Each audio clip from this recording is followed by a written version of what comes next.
What we actively perceive and pay attention to with our waking consciousness is a very small portion of the entire pattern of energetic forces we are constantly subjected to, and which act upon us unseen and unrecognized.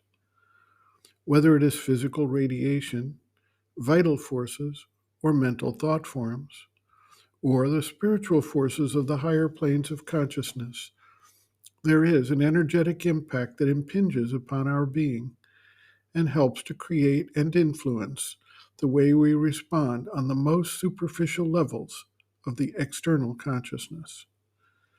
The all or nothing phenomenon illustrates just one way that such subliminal action takes place. We do not see the movement of photons impinging on our visual sense until a certain quanta of photons is present to trigger sight. Up until that point, the photons are impinging on the sense organ, but it is not triggering our awareness. We know from a tremendous amount of research that various forms of radiation can impact our health, our sense organs, and our brains. But we do not perceive that radiation without the use of measurement tools, such as Geiger counter, to tell us that it is there and active. Anyone who has looked at the sun during an eclipse with their unshielded eyes is affected by the radiation that accompanies the sun's visible light, and this can be blinding. We can feel the focus of an individual who is staring at us or fixating their attention on us, even if we cannot actually observe this. How many times do we get the sense that someone is watching, and then, when we turn around, we can see that individual?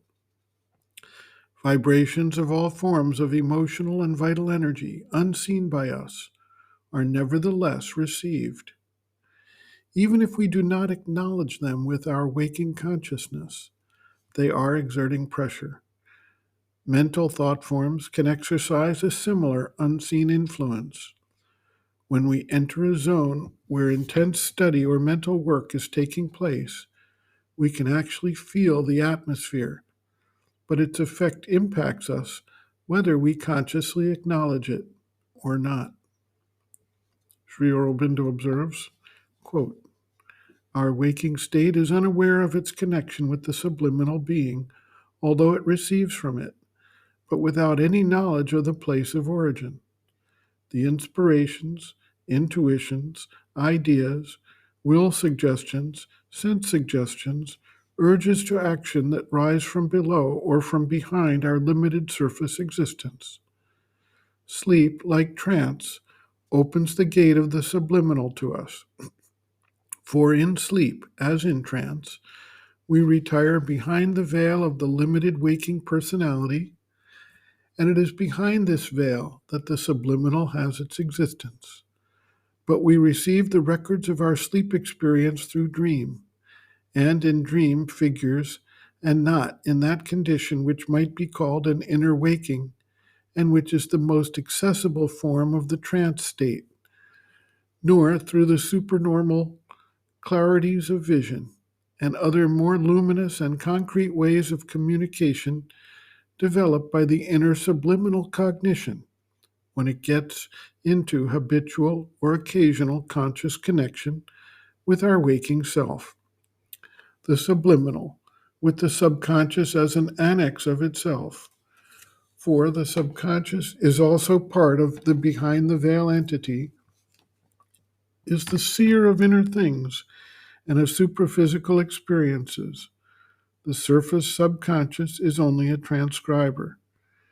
It is for this reason that the Upanishad describes the subliminal being as the dream self, because it is normally in dreams, visions, absorbed states of inner experience that we enter into and are part of its experiences, just as it describes the superconscient as the sleep self, because normally all mental or sensory experiences cease when we enter this superconscience. For in the deeper trance into which the touch of the superconscient plunges our mentality, No record from it or transcript of its contents can normally reach us. It is only by an especial or an unusual development in a supernormal condition or through a break or rift in our confined normality that we can be on the surface conscious of the context or messages of the superconscience. End quote. Reference Sri Aurobindo and the Mother, The Hidden Forces of Life, Chapter 2, Hidden Forces Within, pages 41 to 42.